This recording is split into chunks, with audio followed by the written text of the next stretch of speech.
Welcome, guys. Thank you for taking the time today to to basically take part in this webinar. My name is Ho Yin, and today I'll be talking about how to recruit and lead a rockstar remote team. First, a few housekeeping items. I believe everybody can hear me. Everybody can see the video. If you cannot, please let me know in the chat. I have a team member, Keith, who'll be basically managing the chat, and if you have any questions, he can basically help you answer. The second thing is that I actually have two sessions. One that was supposed to be today, and then another one that's actually tomorrow. I will have basically the two sessions are the same thing. So I will be redoing it on the second time. So if you get another reminder email for the second session, you don't, and you've already attended the first one, you don't need to go to the second one. It's fine. It's basically the same content. It's just at a different time. And then I'm going to talk about how to use Crowdcast, how to use the chats, polls, Q&As, and then I'm just going to do a quick poll.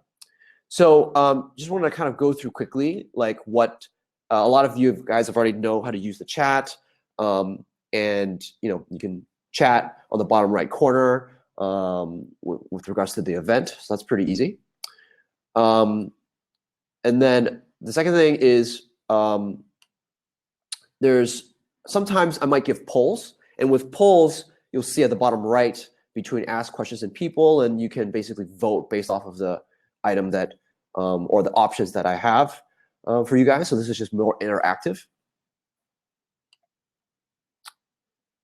And then finally, there's like a question answer section where if you have any questions, you can ask them here, and then I can then answer those questions through the video.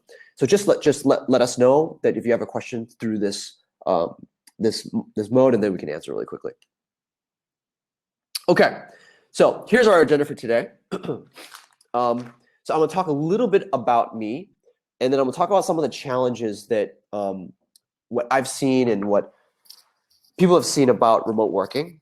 And then I'll tell you really what are the three core concepts about how to be successful in remote working. And they are finding the right people, setting up the right processes, and building the right culture. Really these three core things. And then after that, we can have some Q&A.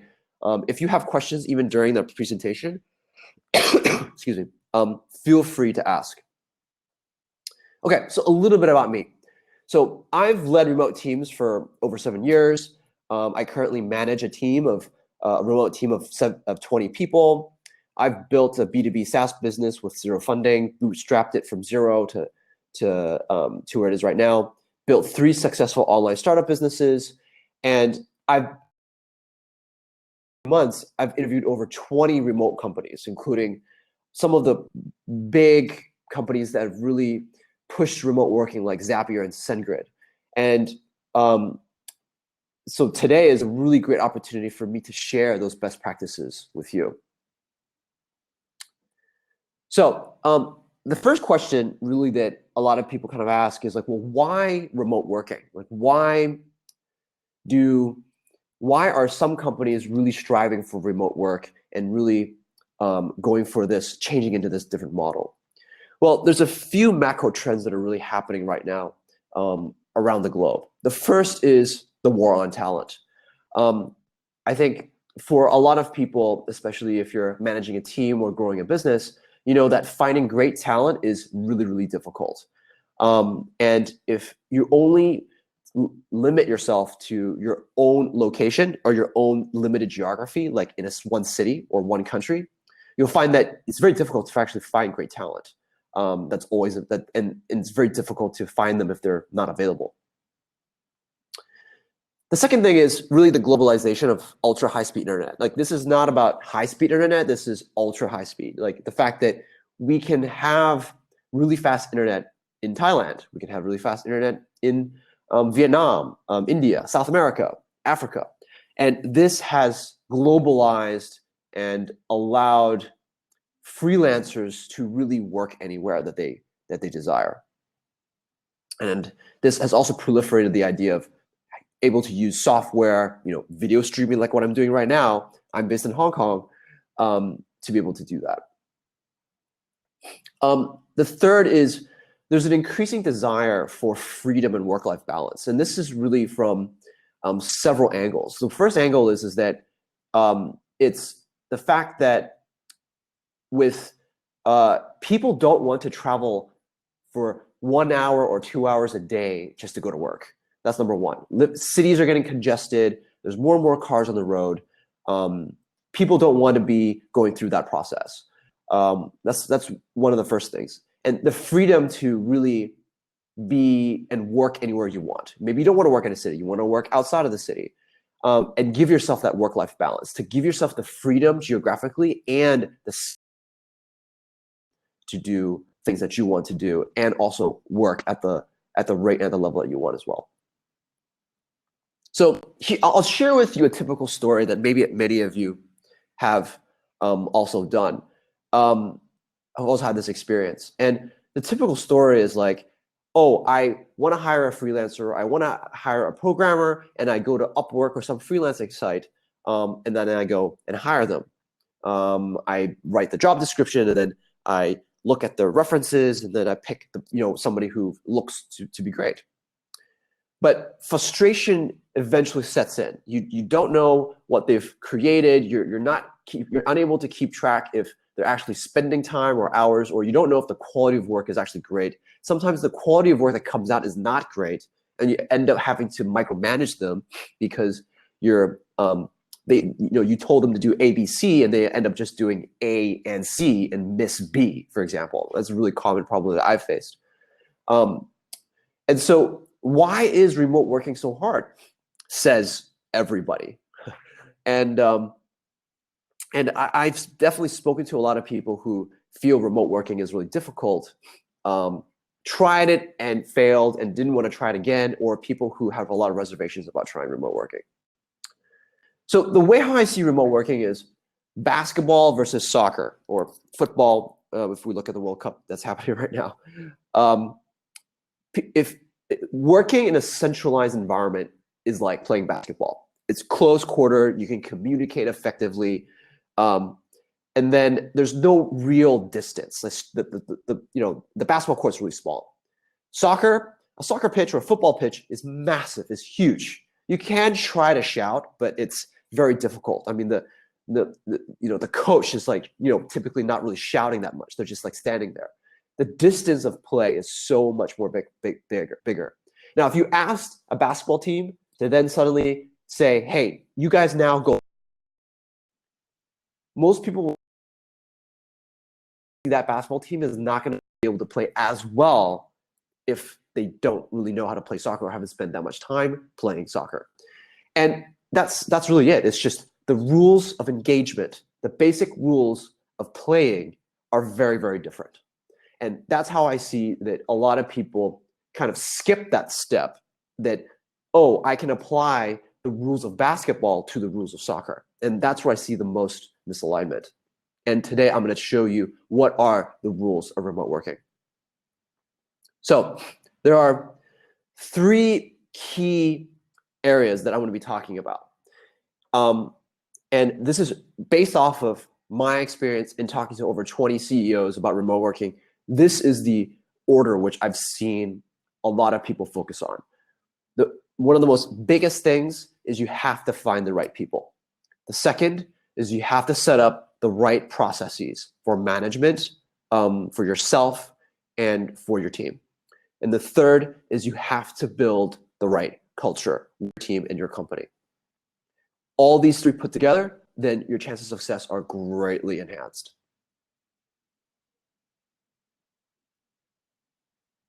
Okay, sorry, give me a second here. Okay, so the first section I'm going to go through is finding the right people. So remote working is a very unique role. It's different, especially when people have mostly worked in a centralized environment. You have to filter and look for specific characteristics when looking for a remote worker, at least for today. I'm going to highlight some really key ones. that the thing I would focus on initially, if you're starting a remote team, is I would focus more on soft skills and personality fit. Because if you find someone who has amazing skills, like they're really good at programming or they're really good at design, but they don't know how to remote work, it doesn't even matter how good their hard skills are or their actual experiences. It just most of the time it will not work unless they learn quickly how to work remotely. So here are some of the main areas. One is the person has to be highly self-motivated and proactive. Being remote working, you're not always in front of that person. You're not always in front of each other. That person has to be able to find jobs to do themselves once they finished their tasks. So they have to be able to just find stuff to do by themselves. Ideally, find a person who has worked remotely before or at least understands what remote working is like. So not to say that you shouldn't hire somebody without remote working experience, but make sure that they understand, they are aware of what they're getting into. They have to have excellent writing and communication skills. I think this is extremely important. When you're not talking verbally most of the time, you're not talking verbally. You're talking through chat, Slack, email. You have to be good at the medium that you're mostly communicating at. And if it isn't, you're not communicating verbally, then you got to be good at the other mediums of communication. Recruit for cultural fit over skill.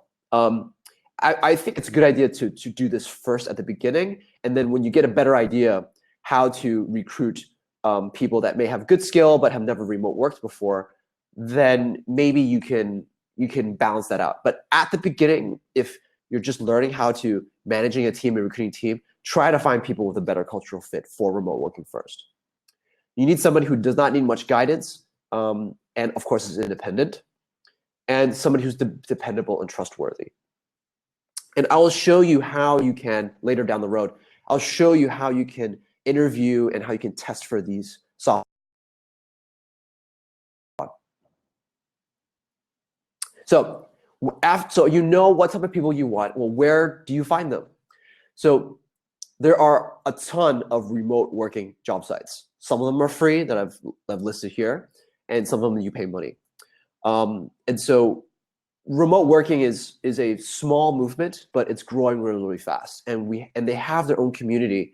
And so a lot of these are digital nomads. They made, in case people don't know what digital nomad is somebody who kind of travels around and does their job digitally. So it could be a programmer, it could be a growth marketer, anybody, it could be even a customer service person. As long as they have access to the internet, they can work anywhere.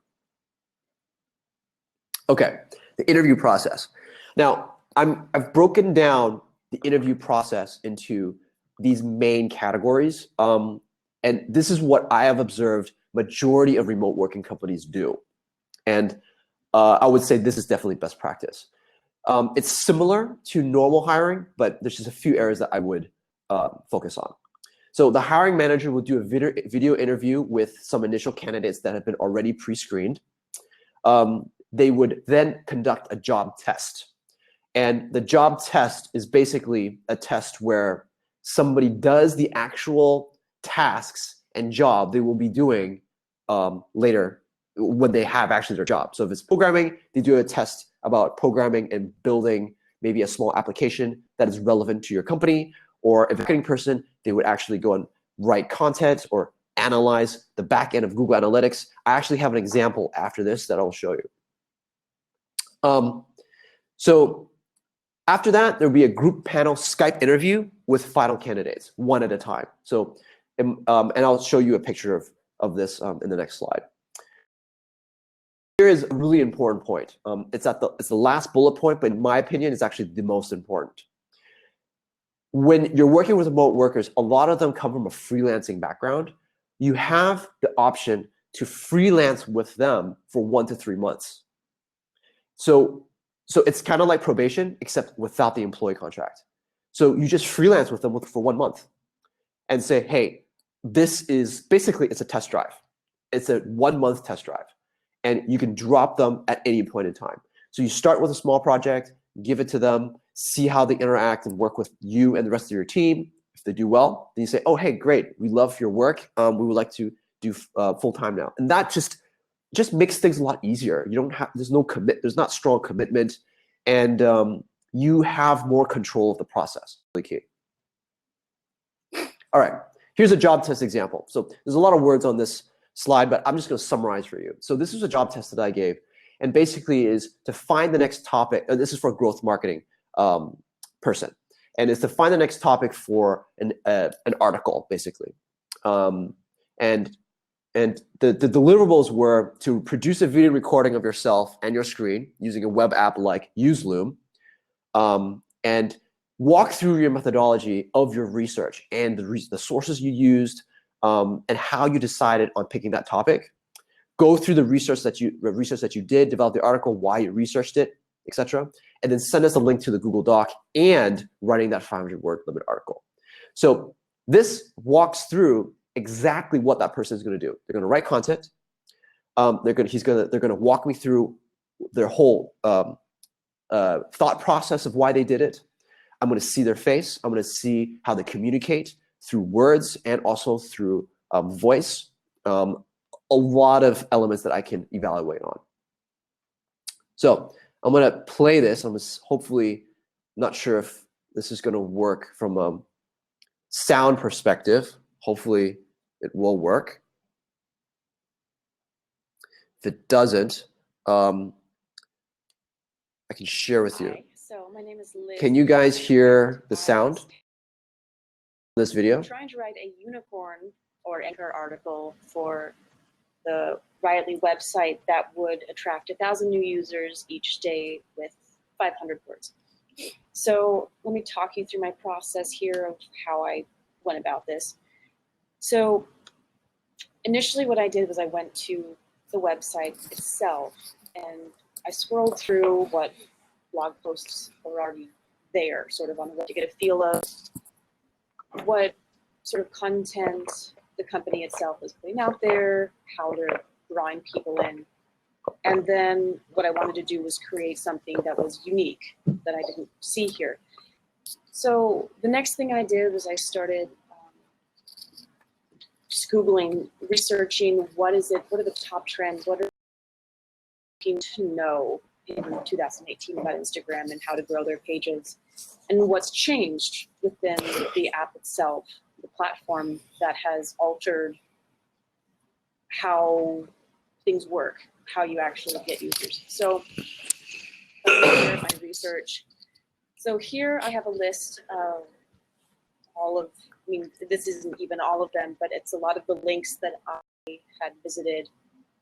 A lot of these are the links to the actual research that I use in my article. What I initially did was Okay, I'm going to pause that. So that was a just a brief kind of,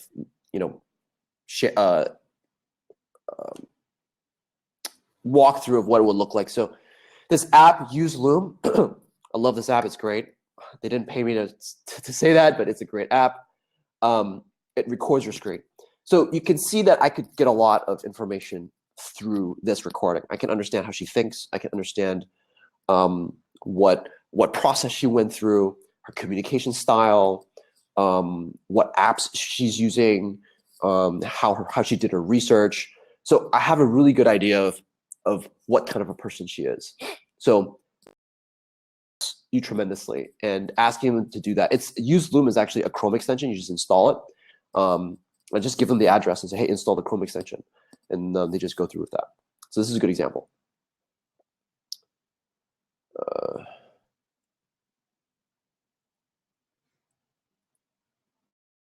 Right here. Sometimes I'm not too sure why, but the image doesn't show up. Sorry. So here's the group interview. This is a Google Hangout call, I think, that Zapier did, and it's actually a group interview. So in this case, there's a panel of a whole bunch of people, and they interview one person as a group. It's similar to group interviews in real life. This is just done digitally, and people only get 10 to 15 minutes to ask certain questions. So it's just more efficient because we all then get to hear the answers to the questions versus asking the same question over and over again. So this and it also allows everybody to kind of see how how he performs in a group setting environment with a lot of people digitally. Okay, so you've gone through the interview process. Now that we've know how to find people and hire them, how do we manage them? And the first thing is, how do we train and onboard them? So onboarding is similar, obviously, to any other company. But I would say that there are some areas where it needs to be emphasized due to the remote nature. So the first thing is setting expectations, communication etiquette, and walk through HR policies. Now, with a lot of small companies, they may not have HR, for example, remote working policies, for example. But it's actually really important even at a small team to have these policies written out very clearly. And the reason is because people just don't know. And you're working, you don't know, you're not sitting in front of them every day. So you don't have the opportunity to inform them, oh, hey, you need to come to work at this time or that time or this and that, blah, blah, blah. So it needs to be written down and they have to walk through it. They don't have to be long. They just need to, it could be a small Google Doc bullet point, really briefly. As long as they read it and they understand it, it's fine. Communication etiquette, make sure that you have your communication etiquette. Like, do not be AFK, away from keyboard, during that set period of time.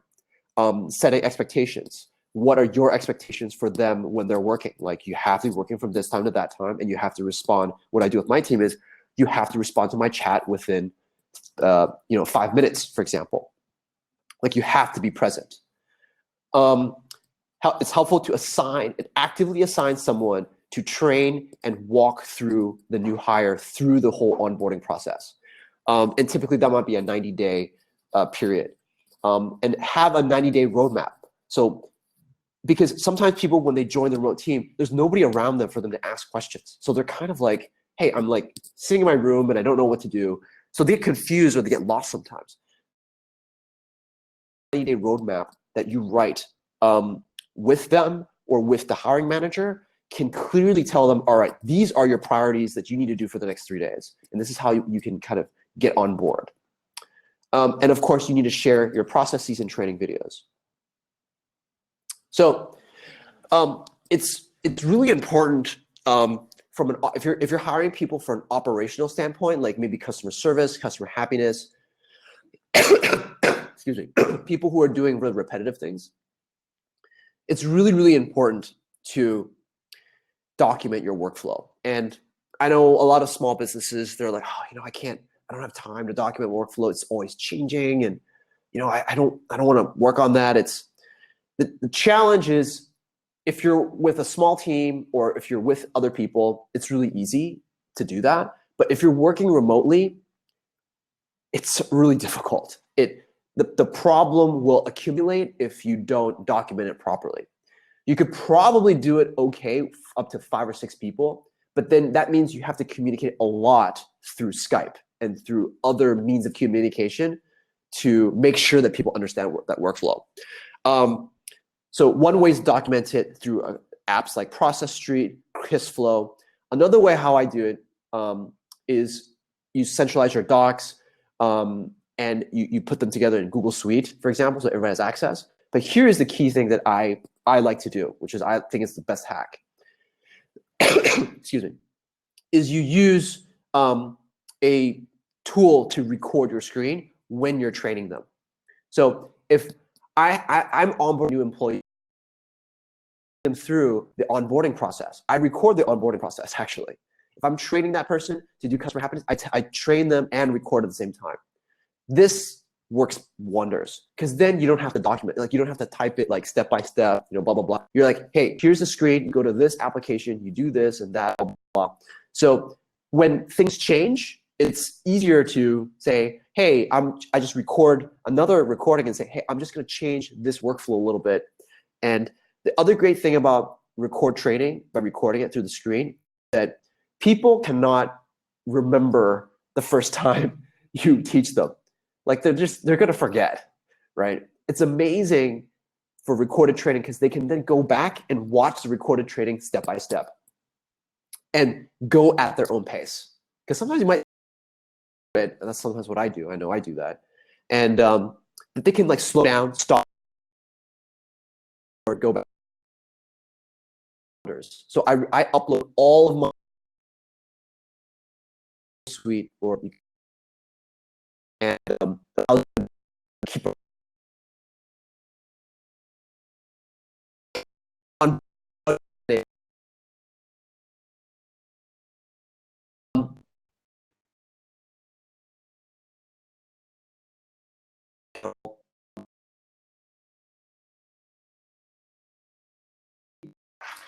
Uh,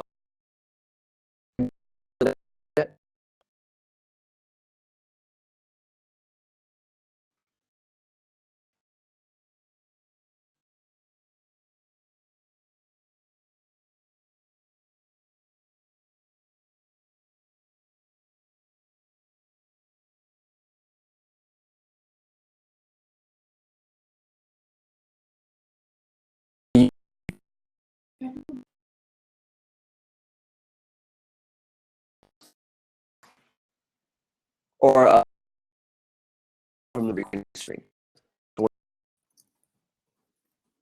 Okay, I'm back in. Sorry about that, guys. Can you guys respond if you guys can hear me and see my screen? Can you guys? Okay, great. Thanks, Matt. Thank you. Appreciate that. If anybody else has any connection issues, just put it in the chat, and I'll make sure that I can do that. Sorry, it's just for some reason it dropped. Okay, I'm going to share my screen again. Okay, let me know if you guys can't see my screen. So best practices in remote management. So and measurable goals and metrics to keep people accountable. So this is quite obvious. A lot of people do this, even just like in a normal company. I think it's even more important remotely because you don't even see that person.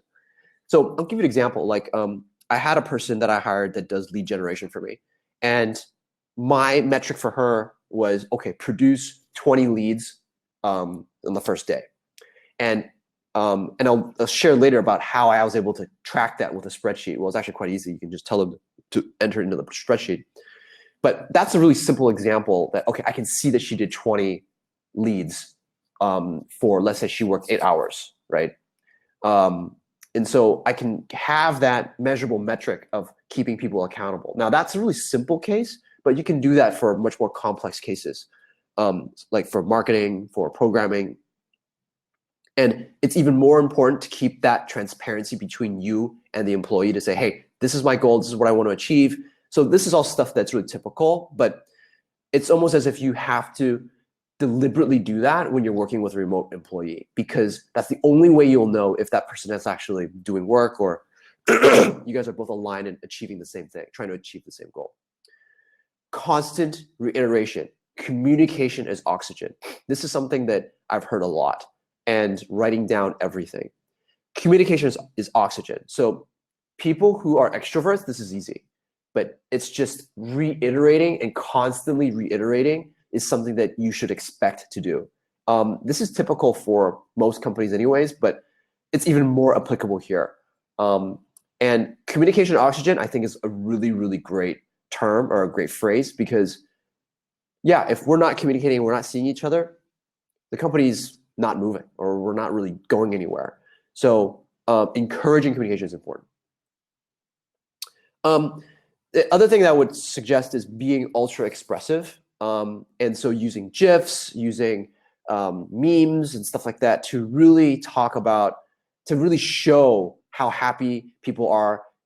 Being expressive is really, really important. And it also helps build culture. But it helps bridge that gap of the lack of contact to show that, you know, you're not just saying, oh, hey, hi guys, how's it going?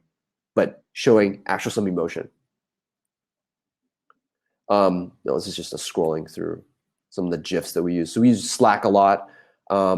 Jiffy is just picks a bunch of GIFs and stuff. It just makes things a little bit more interesting and less boring. All right. Whoops. Sorry.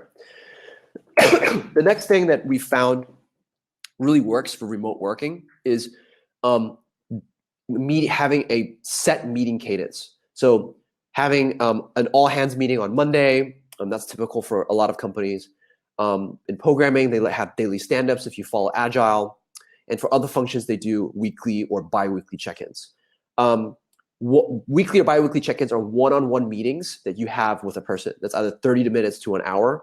And you basically just talk about the things that you're doing. Now, if you're in person in a like at an office, it's easy to do these check-ins. You can casually talk to them and all that kind of stuff.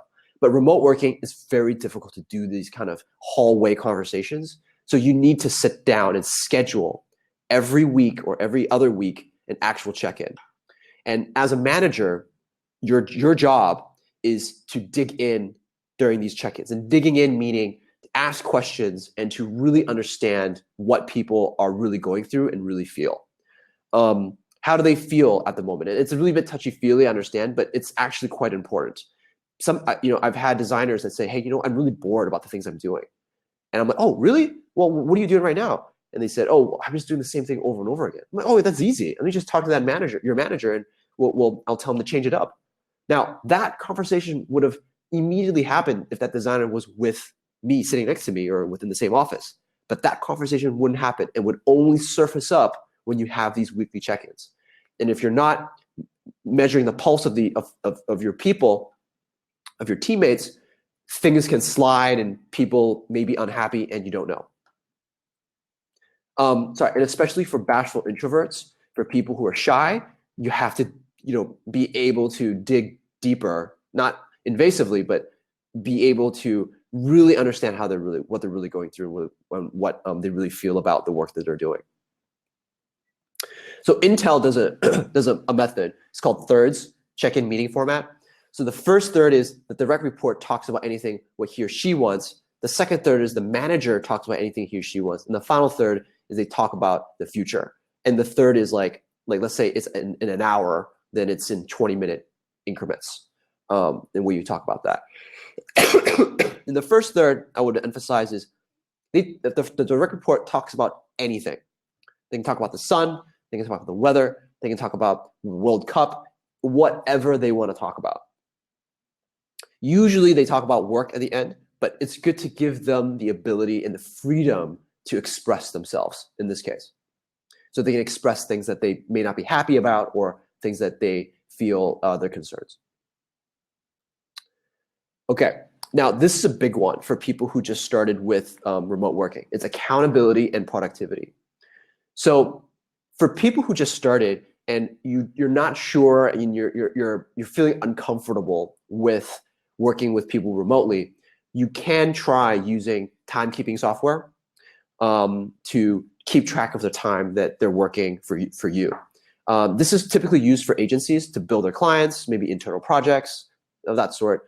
So there's a lot of software out there to do this. There's Toggle, there's Hubstaff, and it's basically like a software that you install on your computer and then you just click on it when you start working, you click on it when you stop working. So it's literally like old school clocking in your card, you clock in and you clock out. It's the same thing, except it's a digital version. The second way is you ask your teammates to log their activity on their spreadsheet. So for example, the previous example I said, the leads generated. So this is a good way. So you can actually look at, like for example, if they emailed somebody, you say, write the email of the person you emailed and the date that you emailed them on the spreadsheet. So at the end of the day, when you look at that spreadsheet, you say, oh, hey, I saw that you emailed 50 people. Great. Your goal was 30. You've exceeded that goal. Awesome. So tomorrow, I would like your new goal to be 50 or 60, whatever. And you can all do this on a Google spreadsheet. That's typically how I do it, so that we can both collaborate on those documents. Project and task management, Trello. If you guys aren't familiar with Trello, Trello is key, really, really key. It keeps tasks and allows people to keep track of them, assign them, have deadlines. So Trello is a really good tool. There's a lot of other tools that people use. Okay, Matt, you're saying I lost connection. Can you hear me, Matt? I'm gonna.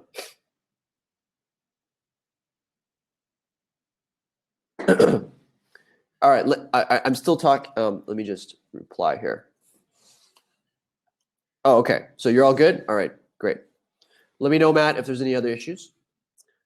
All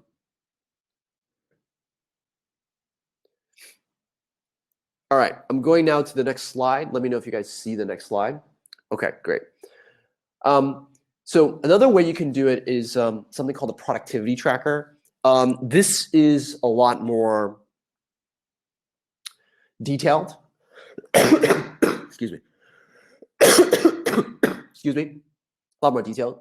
It's an application that you can install on a worker's computer, and it tracks when they started working and which apps they used. And you can see down below here are all the apps that I've used, and each app is categorized whether they're productive, unproductive, or neutral. So you can see how productive people are, how much time that they've been spending at their desk, and what are the apps that they're actually doing. So this is a little bit more that you want to understand how more of like employee monitoring or monitoring with people. This is one option that you can do if you feel uncomfortable when you start. I know companies that do this first and then later take it off when they feel more comfortable with what the overall process is. Okay. Next is communication agreements. This is actually pretty important. Oh, sorry. This time. Oh, yeah, for sure. I will. So I will have I'm going to have a list at the very end of all of the software that I've talked about for each function. And I will send an email to everybody after this,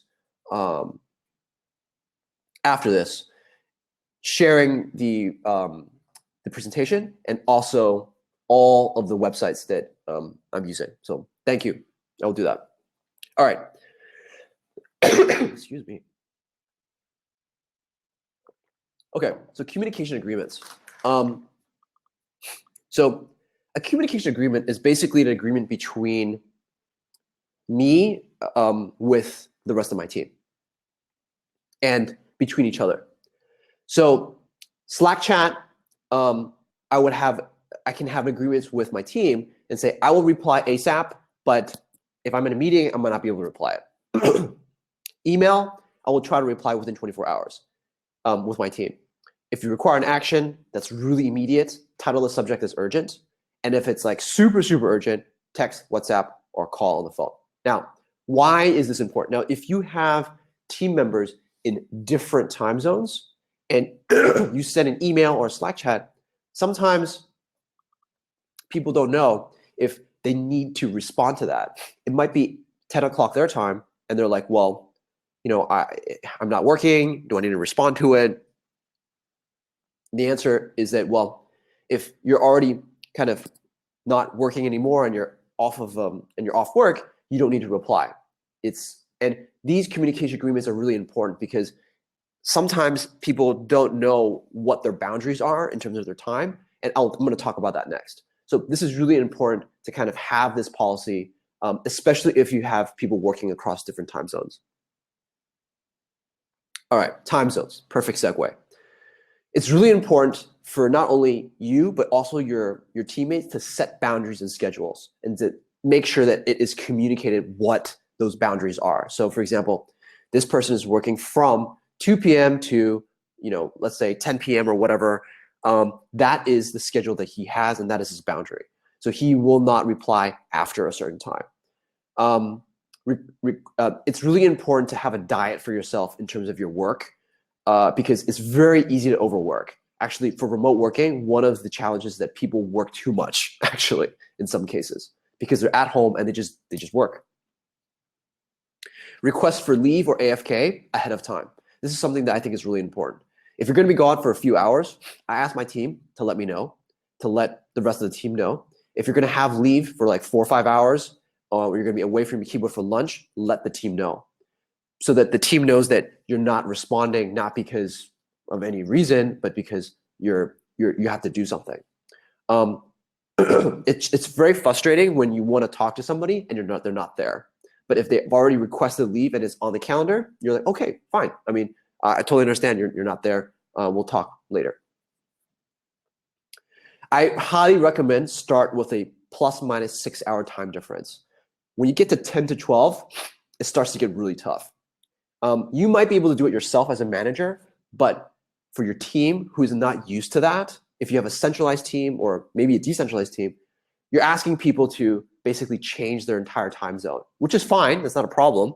But if you have multiple time zones and you're all coordinating with each other, it gets really, really difficult, at least at the beginning. So I recommend don't be too ambitious with that. If you do that, just make sure you have the right policies and the right communication processes in place. A lot of the things that I said before. So if you do have more than 6 hours or even within 6 hours, set what the golden hours are for maximum overlap for meetings and synchronous communication. Because once you have different time zones, communication is asynchronous, meaning that it becomes like, oh, I send you a message and you respond like 10 hours later. It's just not live.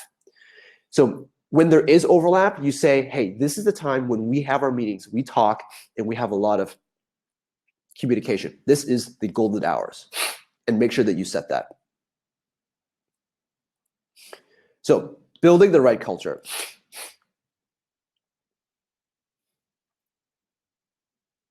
So one of the challenges with remote working is that people tend to feel very lonely. They're sitting at home. They don't interact with anybody. And some people love this. Some people who are introverts, they're like, this is great. I can focus. I don't need social interaction. That's great.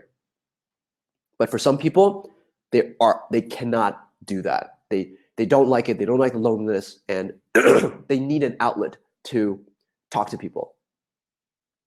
So building the right culture to fit these two types of people is really important. The first thing about remote working, which helps tremendously, is transparency. Because everybody's remote, because everybody doesn't know what's going on all the time, the modes of communication is much more reduced. Enhanced transparency is really important. And that's not just about the company direction, but about meetings that you've had with other people. So recording the meetings and also transcribing them, which Zoom does, which is similar to Skype, for people who are there and who are not there, and sharing that is critical. So if I recorded a Zoom and it's auto-transcribed and I put it up, a person who maybe is not directly involved with the project or just is curious to know what happened, this allows them to know what's going on in the company. So those hallway conversations that I mentioned, that's really hard to replicate. You've kind of tried to bring that out with using transparency and recording all these videos. So you try to bring those hallway conversations basically online, such as what you're doing. Team building and bonding. Now, a lot of times people talk about team building in non-distributed, centralized companies, and they do weekly, monthly team bonding. They might have a happy hour on every Friday. So I can only say that in remote working, this is like 5 times more important. It's just even more important because when it comes to team building, with remote work, you have the lack of communication with each other. And I haven't met you before in person. There's a lot of body language cues, and there's a lot of things that I just really don't know. And so it's really important to have weekly virtual happy hours where everybody kind of gets together and talk. You can have weekly random pair-up meetings. So randomly people pair up together and they have like maybe a 30-minute conversation to talk about something, anything but not work. And you can get creative. Have costume and baking contests. And also, the idea of giving positive feedback is actually really important, because when you're just sitting by yourself and you don't get any feedback at all, it can get a little bit lonely, a little bit easy to not feel kind of the bonding that a normal centralized company would have. And so there's positive feedback systems like Kudos is a system that you can use on Slack, which is you can just add it on. There's other sites that can actually do that, or you can just give kudos yourself, or you just tell people to give kudos to each other more often. So another way to build team bonding is video presence. So this is an app called Puka Team, and basically it just keeps the video chat on all the time. It's just constantly there, so that at any point in time you can chat with a person. Now, some people, they're introverts, they don't like that. Some people, they're like, oh, well, it's too invasive. I don't want to feel like I'm being monitored.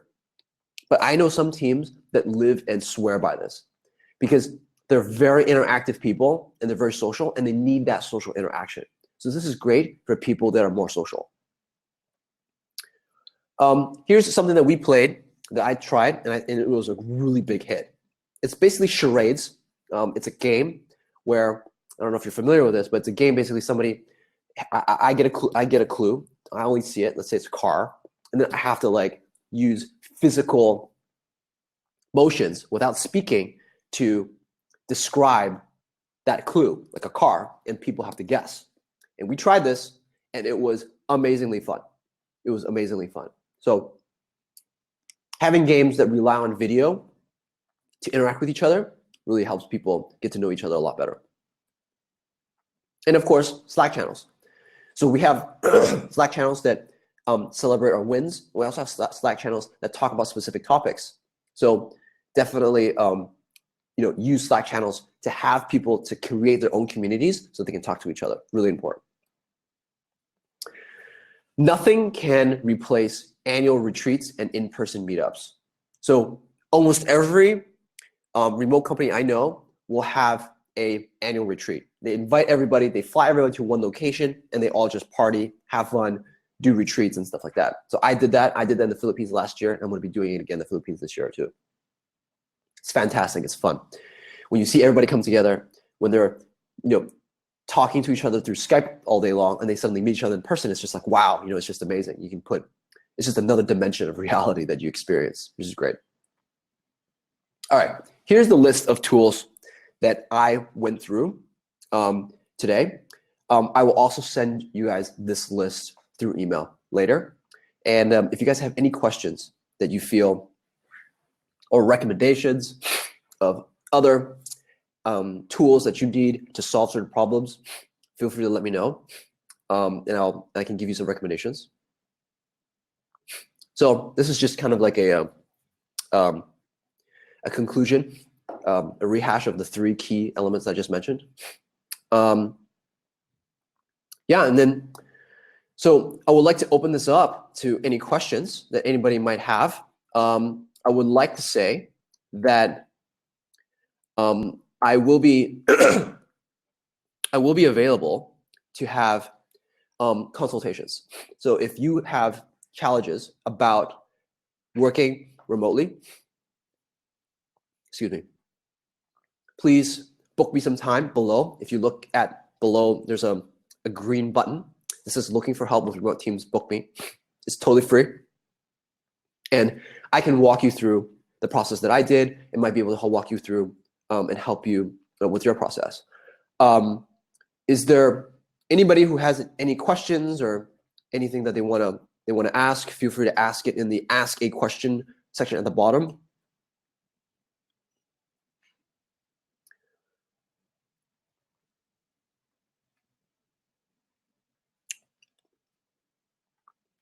Okay, let me, maybe somebody's typing a question, but let me just do a poll really quick.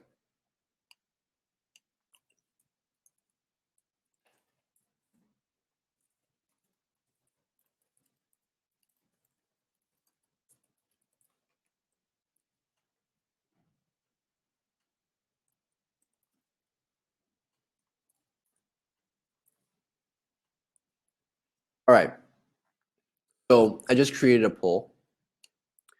You can go down and scroll down, and down to the bottom of the screen, and you can click on yes or no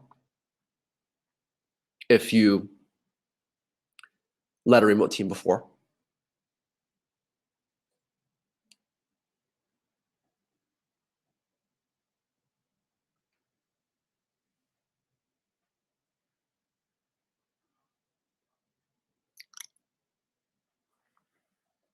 Okay, so all right.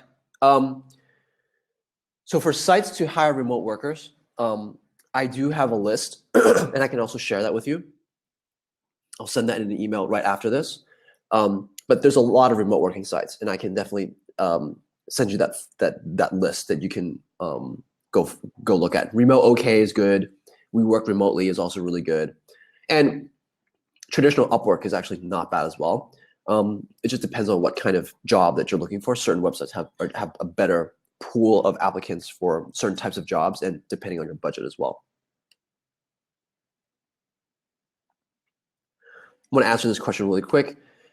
Yes, the webinar will have a recording for replay. We will send that right after this seminar session.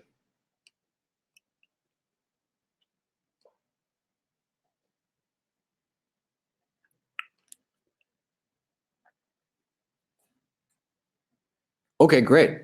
That's really interesting.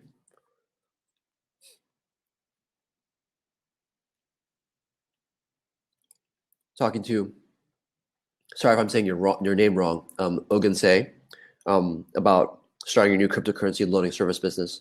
Really interesting, very cool. I'm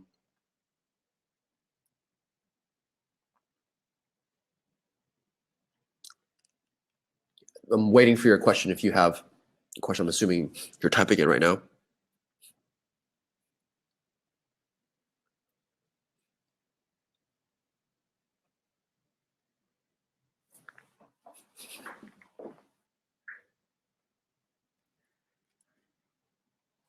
Okay, so the question is, should I use a remote worker for marketing, or should I just get somebody physical? Ugonse has starting a new cryptocurrency and loaning service business in Nigeria. I think it depends. Like, it depends if it's easy to get marketing talent in Nigeria. If it's not, and you need somebody who's really fit your requirements in Nigeria, and then recommend then going outside to find somebody who can. A lot of cryptocurrency projects and ICOs have remote teams. Actually, most of them are distributed. A lot of them are distributed. So getting a marketer from another country is very helpful. It also might be helpful because, let's say, it depends on who your market is, but if the market is in a certain country, if it's in Nigeria, then maybe it makes more sense in Nigeria. But if your project is targeting outside, then it might be helpful to get somebody from a country that you're targeting, let's say they're Western countries, to bring that person on board to help you with that. I think it really depends on what your requirements are. I can talk to you more in detail about that after this meeting, if you have any questions about which one should be better. It also depends on what tasks you want that person to do as well, how complicated they are, and at what level of the marketing stack that you want them to do. So I'm from a marketing background, so I'm very familiar with how to hire marketers, how to get them to do the right tasks.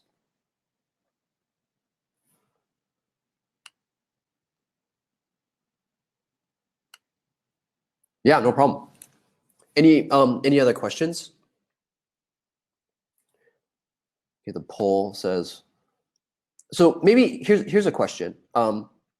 Maybe people can just write in the chat. For people who are thinking about having a remote team, what are some of the challenges that you guys are facing with that? And feel free to just type it in the chat. What challenges? What are your reservations? What are the things that are making you think, oh, I don't know if I should do this, or I don't know how to do this?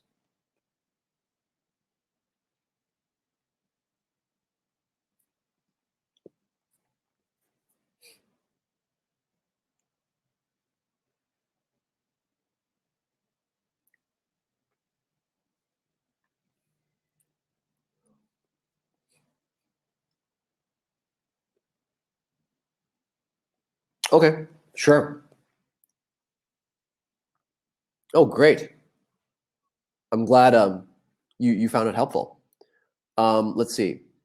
There's since we don't have too much people on the call here, I guess Armid, or Matt or Jade, do you guys have any like specific challenges that you guys have experienced? Oh, good. Thanks, Matt. Okay, good.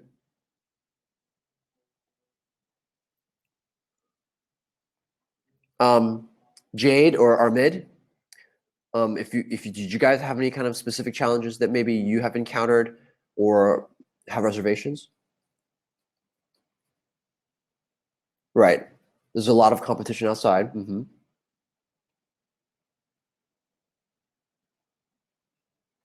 When you say competition, what do you mean by competition?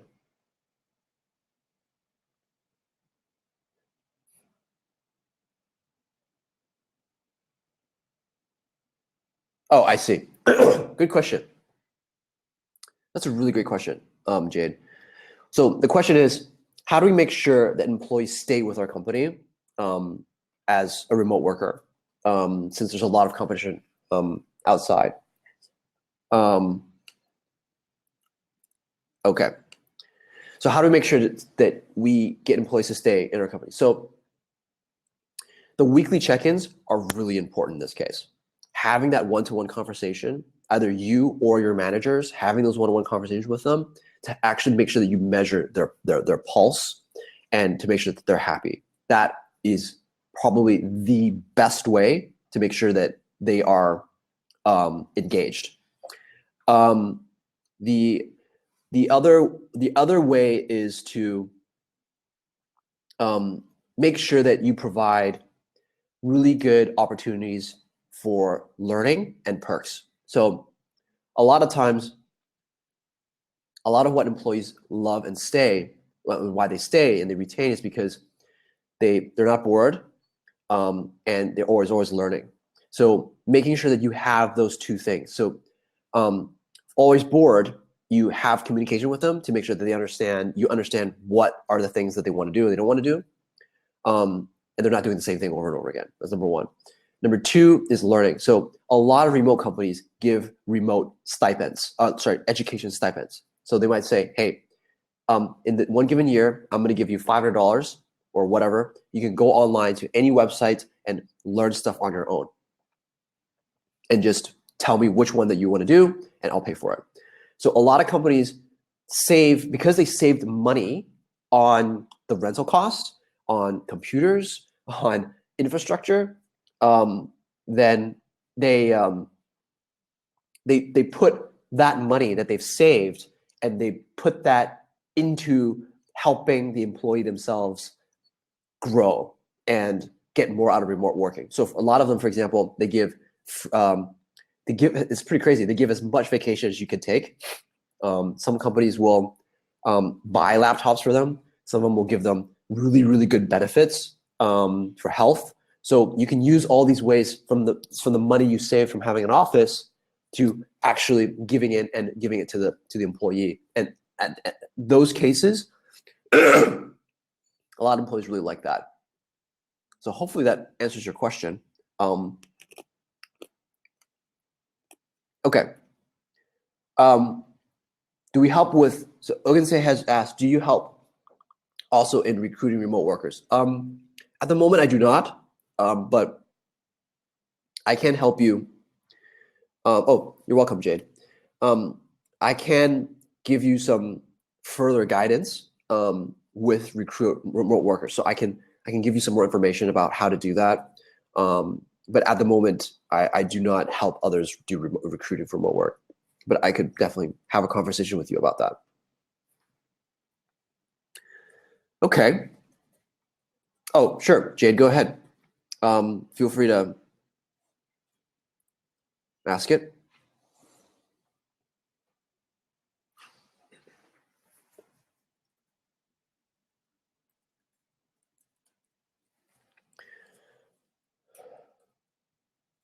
Right. So your question is better to get people who have work from home experience? Yes. Ideally, at the beginning when you're first starting.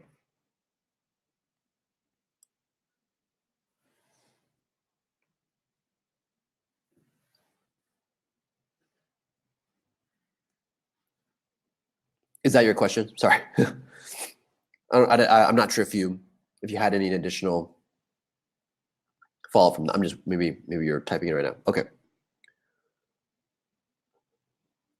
I was asking because most of the people who have experienced doing home-based jobs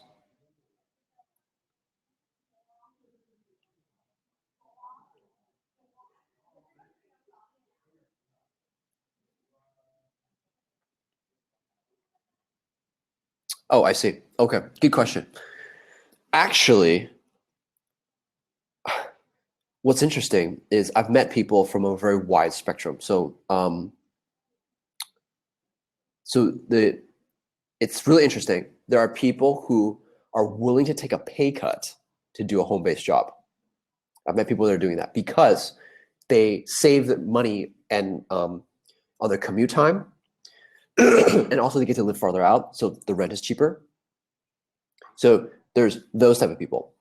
Then there's people who do seek for higher compensation if, for example, they're a freelancer where you don't provide them the benefits and they have to pay it themselves. There's that argument, which in some cases it kind of works. But if you provide benefits, you can tell them, hey, I got you covered. You don't have to worry about that kind of stuff. People who do seek for higher compensation, it really depends on their experience and what they do. Most of the time, home-based jobs they actually pay less. Oh, you're welcome, Agense. Most positions actually, when you talk with them, they actually will request a lower compensation because a lot of them live like in Thailand or they live in other countries where the cost of living is much lower. So you have that. So the better way when you talk with them is you actually ask them what their experience is. If they already have work from home experience, then you say, okay, what is your experience relative to the job that I want you to do? And you pay them accordingly to that. And if they say, well, I think I'm worth that much, then you should have that conversation with them and say, look, the market rate for this type of person for freelancers is X. So pay and compensation, I have to say, is a separate seminar in itself. Like it's really complex. Different companies do it different ways. It's like a different conversation actually. But it's typically in my experience, they don't necessarily ask for higher compensation. They don't.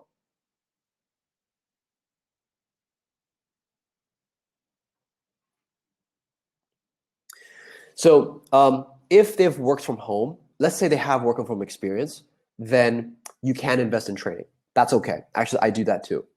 That's not a problem. That's a really good approach. If it's somebody who doesn't have work from home experience and you're asking them to train them, that is going to be a little bit more risky because you don't know if they can work from home.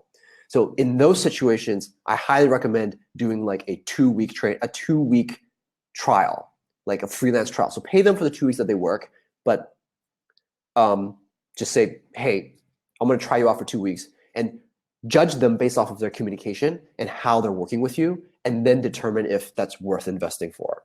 Excuse me. That's worth investing. Because you don't want to get somebody who you don't know if they're going to remote work. Even 2 weeks is a little bit iffy. I would push it to 1 month. You don't want to invest in somebody if you don't know if they're really good at remote working in the long run. That's a good question.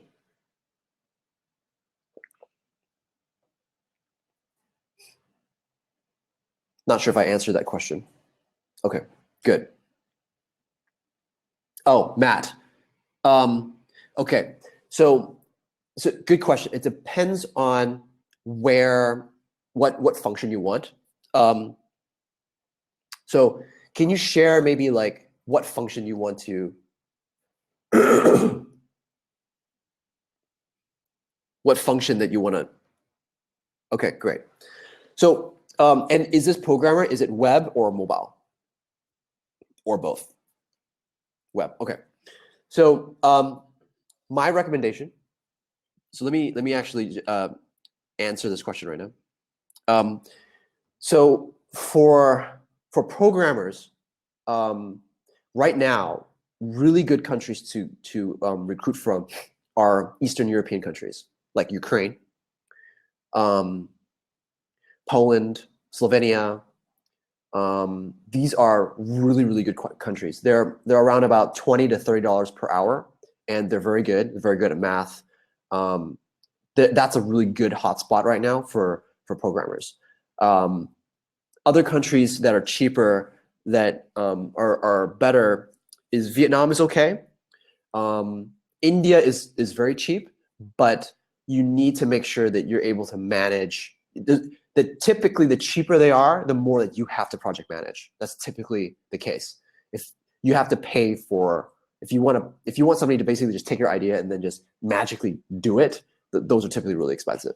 But Ukraine is a really good balance. They understand what you want, they understand in general what you need, and they're very good at doing the list of things that you ask them to do, like A, B, C, D, and they do A, B, C, D, and they don't miss anything.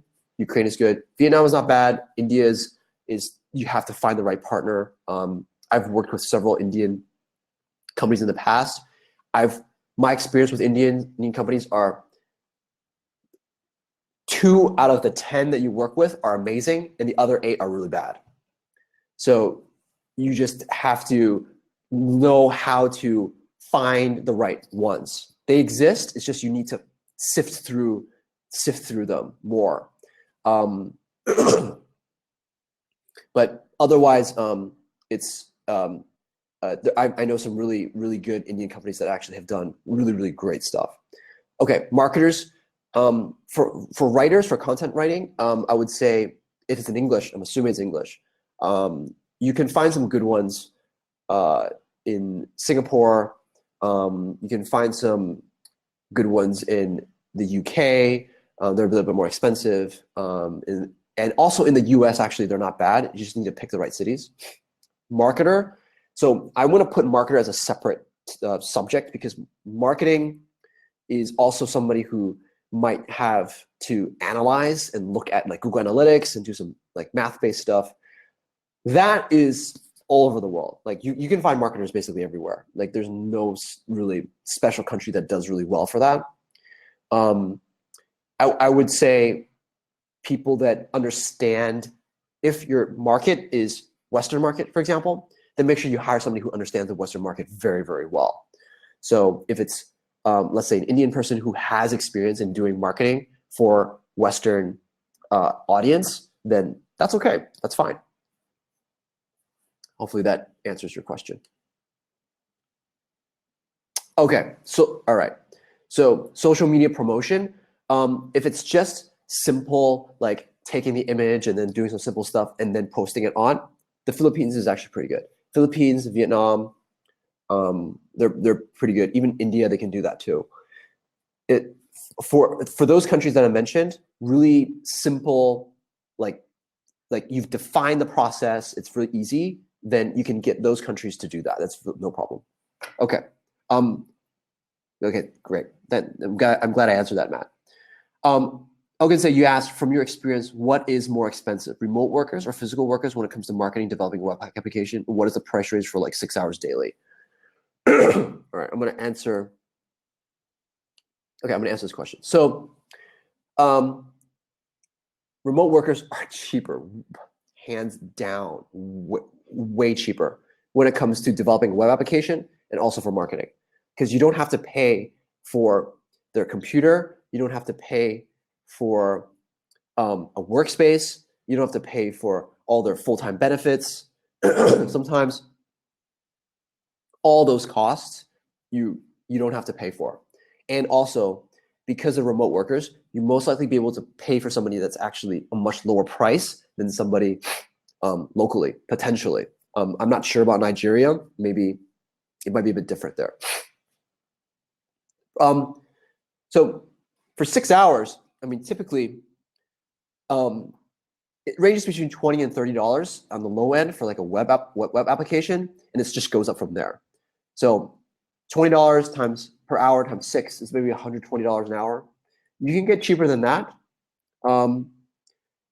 In Vietnam and India, it can get down to about $10, $11, but the quality starts to go down.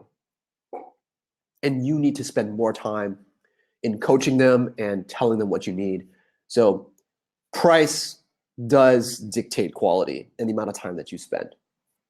Hopefully that answers your question.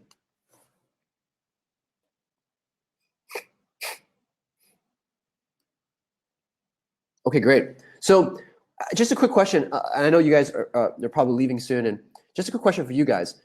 Can you guys share with me what status are you guys relative to remote working? Like, are you guys have a centralized company right now and you're thinking about remote working, or you're thinking about having a remote working team, or you have a traditional company? Like, I was wondering, could you guys just maybe answer in the chat what your current status is?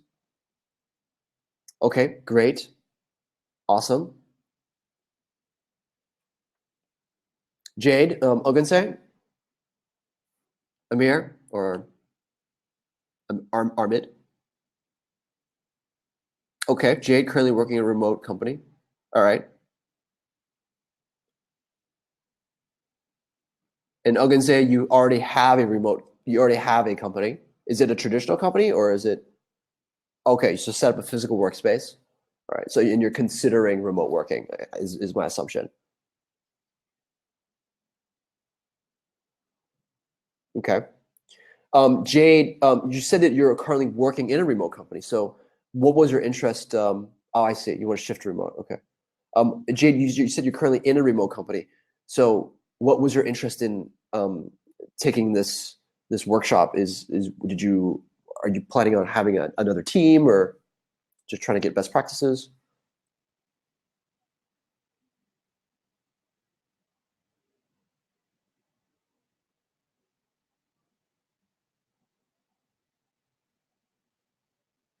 I see. Okay, great. Oh, I see. Good. I can give you some feedback on that. So I have sales reps that work remotely in the Philippines. So I can definitely give you guys some feedback on that. Jade, what is your team size right now? And Ogunse as well. What is your team size as well? Ogunse and Jade.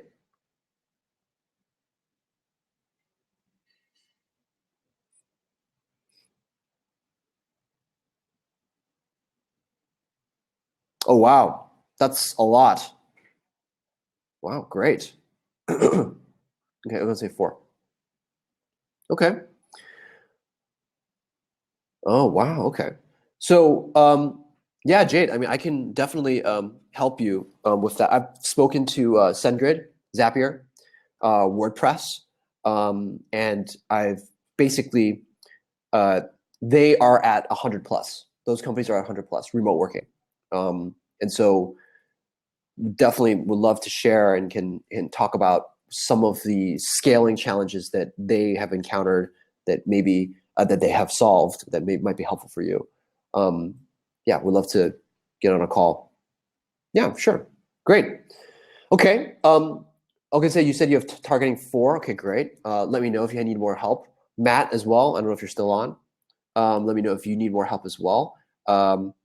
And I'll follow up with an email with you guys. And I will get with an email with all the rest of the information that you guys asked for. Can you recommend good remote marketers to, and also blockchain developer? A remote marketer. I do have some that I've come across. Some resumes. I can pass you some of them, but I don't know how good they are. I can give you some resumes. Blockchain developer. I know of some websites that you can hire blockchain developers from Ukraine. Actually, I know one company that might be able to help you. So book me a time in the calls to action below, and we can talk more. Okay, guys, I'm super happy, super excited. Thank you guys so much. And yeah, it was very helpful too, Matt. Thank you so much. Everybody have a great day, and talk to you guys soon. Thank you. Bye.